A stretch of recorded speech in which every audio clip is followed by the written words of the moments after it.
Hallo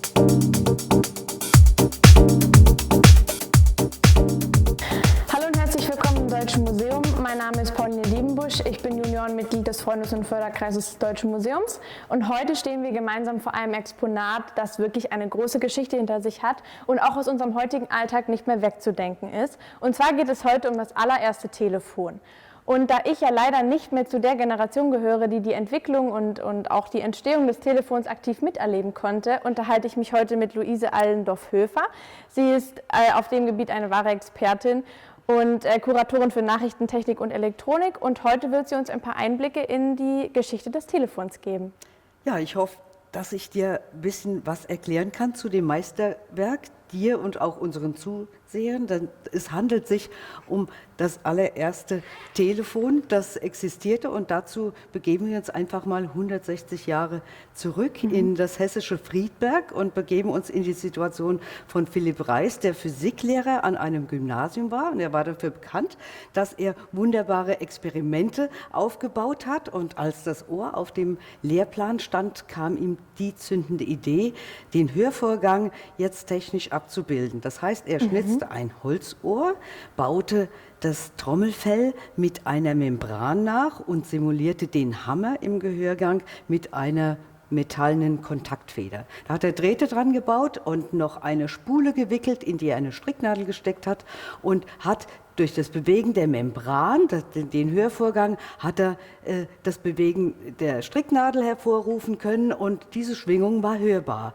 Allerdings noch recht leise und schlecht. Es fehlte der Resonanzkörper, und da hat ihm ein befreundeter Musiklehrer bei geholfen, hat die Geige zur Verfügung gestellt, und schon war der Ton, den man in das Holzohr gesprochen hat, über die Geige wesentlich besser hörbar. Das heißt, man kann sagen, dass er eigentlich ein bionisches System umgesetzt hat. Das ist ja sehr interessant. Also eigentlich hat ihn da ja ziemlich die Natur inspiriert bei dieser Erfindung. Kann man das so sagen? Ja, durchaus. Durch ganz genaue Beobachtungen von Vorgängen in der Natur zu schließen auf die Funktion und die Funktion dann umzusetzen in ein technisches System, ist genau das, was hinter Bionik steckt. Bionik ist ein Kofferwort von Biologie und Technik, also diese Umsetzung in eine Technologie. Die Disziplin Bionik selbst wurde aber erst 100 Jahre später etabliert. Lustig. Also wie Sie hier sehen, ist jedoch kein Ohr zu erkennen, sondern ein würfelförmiger Apparat. Das Ohrenexperiment hat Reis nämlich dazu gebracht, einen Apparat zu bauen und zu konstruieren, der handhabbar war. Und hier sehen wir jetzt das bekannteste Originalstück von ihm, nämlich von 1863, den Würfelapparat. Und der bestand aus 2 Teilen, nämlich dem Geber und dem Empfänger. Sie waren mit 2 Drähten miteinander verbunden und haben auch eine Batterie benötigt. Konnte man denn jetzt damit ein richtiges Gespräch schon führen? Ich würde sagen, jein. Ein Gespräch bedingt ja immer 2 Partner, man verständigt sich, aber die Eigenschaft dieses Apparats, des Reisschen Apparats, war, dass er nur in einer Richtung funktionierte, nämlich vom Geber zum Empfänger, das ist der Lautsprecher. Und 1861, jetzt komme ich wieder in die Zeit zurück, hat er diesen Apparat in Frankfurt vor dem Physikalischen Verein vorgeführt. Das war eben ein wissenschaftlicher Verein, und hat dort auch recht verblüfft, aber man hat dort zunächst die Bedeutung gar nicht erkannt. Es waren aber Sprecher und Hörer in getrennten Räumen, und der nachweislich erste Satz, der über den Draht ging, also elektronisch vermittelt wurde, war: Das Pferd frisst keinen Gurkensalat. Das ist ja ein sehr lustiger Satz. Der wird Sie wahrscheinlich im ersten Moment auch ein bisschen verwundern. Jedoch hat Philipp Reis sich da keinen schlechten Scherz erlaubt, sondern er hat diesen Satz gezielt gewählt, damit er beweisen kann, dass Sprecher und Empfänger sich nicht abgesprochen haben oder irgendwas auswendig gelernt haben, so wie es ihm einmal beim Vorlesen aus einem Buch ja unterstellt wurde.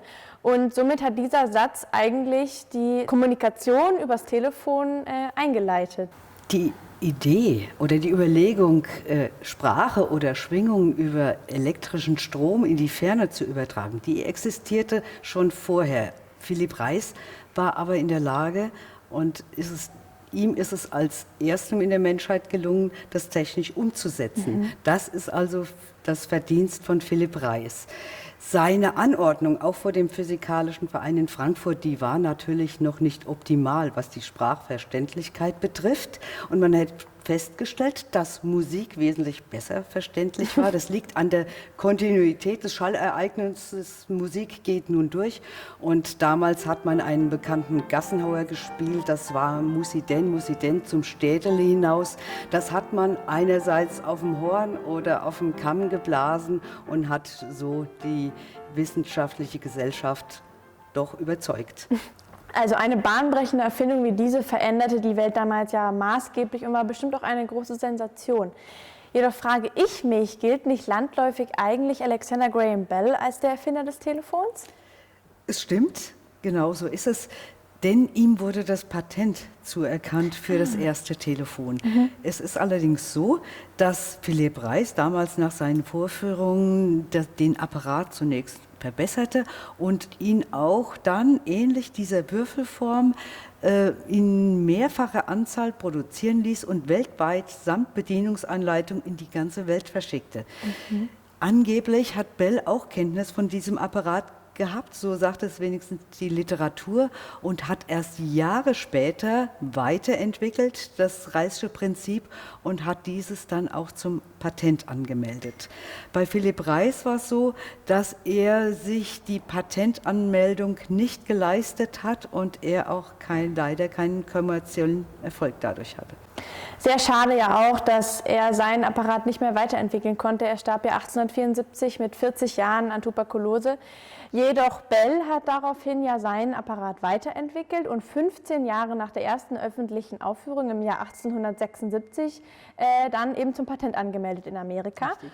Und aufgrund der Dinge, die Reis erforscht hat, ja seinen Apparat so weiterentwickelt, dass er bidirektional funktioniert. Das heißt, man konnte sich entscheiden, ob man eben hören oder sprechen möchte, ob man es eben vor den Mund oder ans Ohr hält. Und das sieht man hier in der Vitrine ja ganz gut. Da haben wir einen aufgeschnittenen Bell-Apparat, an dem man erkennen kann, wie der dann eben aussah, als er fertig gebaut war. Aber Luise, wann wurden denn eigentlich die ersten Telefone in Deutschland eingeführt? Ja, sie kamen aus Amerika erst 1877 nach Deutschland mit der Begründung, dass das Militär das jetzt plötzlich für nützlich erachtete und der Generalpostmeister Stephan gab zu diesem Zeitpunkt die Devise aus: jedem Bürger sein Telefon. Und das war 1877. Ja, schon im selben Jahr 1877 hat Siemens und Halske mit der Produktion von Telefonapparaten nach dem Bellschen Vorbild hier begonnen. Aber die Apparate alleine sind ja noch nicht dazu fähig, ein Kommunikationsnetz aufzubauen. Das musste erst etabliert werden. In München war es 1883 insoweit fertig, dass die ersten 145 Teilnehmer daran teilnehmen konnten. Und hier steht so etwas exemplarisch. Es geht einerseits um die allerdings auch um die Vermittlungstechnik der Gespräche untereinander, die damals noch händisch gemacht wurde. Die Vermittlungstechnik war etabliert, allerdings hat man auch einen rechtlichen Rahmen später dafür geschaffen, nämlich in der Weimarer Verfassung war das Telefongeheimnis verankert. Das haben die Nationalsozialisten suspendiert aus bekanntlichen Gründen. Allerdings ist es seit 1949 im Artikel 10 unseres Grundgesetzes verankert, dass uns das Telefongeheimnis gewahrt bleibt. Das ist ja wirklich eine sehr, sehr lange Geschichte, die das Telefon hinter sich hat, bis es in der heutigen Zeit ja bei uns im Alltag auch immer noch angewendet wird. 2018 zum Beispiel haben die Deutschen ja erstmals mobil mehr telefoniert als vom Festnetz aus. Und lustig finde ich, sie telefonieren immer noch im Jahr 3,7 Milliarden Stunden. Das finde ich ist ganz schön viel. Aber vielleicht erkennt man daran auch, dass das Telefon und auch das Telefonat bis heute nicht an Bedeutung verloren hat. Und vielleicht gerade in Zeiten wie diesen jetzt auch wirklich der Wert noch mal mehr geschätzt wird und man die Vorteile sieht, wenn man miteinander telefoniert. Anfangs haben wir uns ja mit den seriösen Themen und dem Hintergrund der Telefongeschichte beschäftigt, aber eine Facette möchte ich doch nicht ganz unerwähnt lassen. Es geht um ein Gedicht von Erich Kästner, der ja auch in München lebte. Und er hat dieses Gedicht 1932 verfasst, zu einer Zeit, in der Telefonapparate noch nicht allenthalben in Haushalten untergebracht waren. Und da darf ich kurz davon zitieren. Okay. Das verhexte Telefon von Erich Kästner. Neulich waren bei Pauline 7 Kinder zum Kaffee und der Mutter taten schließlich von dem Krach die Ohren weh. Deshalb sagte sie, ich gehe, aber treibt es nicht zu toll, denn der Doktor hat verordnet, dass ich mich nicht ärgern soll.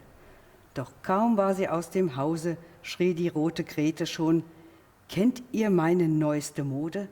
Kommt mal mit ans Telefon.